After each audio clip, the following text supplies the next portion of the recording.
जो अभी भूकंप आए हैं वो नेपाल में ही है, जहाँ 3 नवंबर को जो अर्थक्वेक आए थे रात को 11 बजे, वो उसी के पास ही एक अर्थक्वेक आया है, वो जिसकी मैग्नीट्यूड जो है वो 5.6 है, 5.6 है, और जो कि बहुत सैलो डेप्थ मैंने 10 किलोमीटर डेप्थ पर आई है।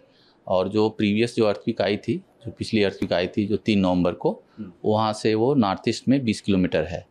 और ये सेम टेक्टोनिक प्लेट पर आई है, इंडियन प्लेट पर आई है। और आपको पता है कि वहाँ पर इंडियन प्लेट के पास जो मेजर टेक्टोनिक जो एक्टिविटी होती है, और पिछले अगर 3 अक्टूबर से लिया जाए तो ये आफ्टर शॉक ही बोलेंगे, अब तक जो है 14 आफ्टर शॉक आ चुके हैं उस रीजन में।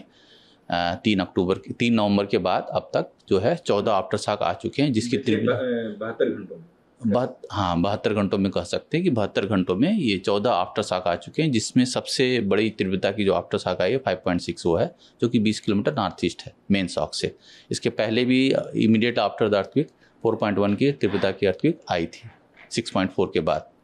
तो ये कंटिन्यूस अभी आफ्टर शॉक है, कुछ दिन बाद ये चलती रहेगी, जो सबसाइड हो जाएगी, कुछ दिन अभी और चलेगी। हाँ, ये संभावना, जब बड़े अर्थक्वेक आते हैं तो उनकी आफ्टर शॉक कुछ दिनों तक चलती रहती है, मतलब आती रहती है, छोटे छोटे शॉक्स आते रहते हैं। अभी जो आई है 5.6 उससे ज़्यादा होगी या कम होगी? नहीं, आफ्टर शॉक हमेशा जो मेन शॉक होती है उसकी तीव्रता कम होती है, जो आफ्टर शॉक आते हैं उसकी तीव्रता मेन शॉक से कम होती है। दिल्ली के लिहाज से देखें तो क्या कहें? दिल्ली के लिहाज से जैसे सेक फील हुआ 10 सेकेंड के लिए सेक फील हुआ, तो जैसे कि अगर हम इंटेंसिटी मैप देखें तो इंटेंसिटी मैप ये बताता है, जो सेक मैप है वो बताता है कि हमारे दिल्ली में 2 से 3 की इंटेंसिटी थी जो हमने सेक फील किया। लेकिन अगर ईपी सेंटर के पास देखें, जैसे लोगों ने फेल्ट रिपोर्ट भी अगर देखा जाए तो दिल्ली के आसपास के क्षेत्रों में लोगों ने फेल्ट रिपोर्ट हमारा जो वेब पोर्टल पर आता है उस पर उन्होंने बताया है।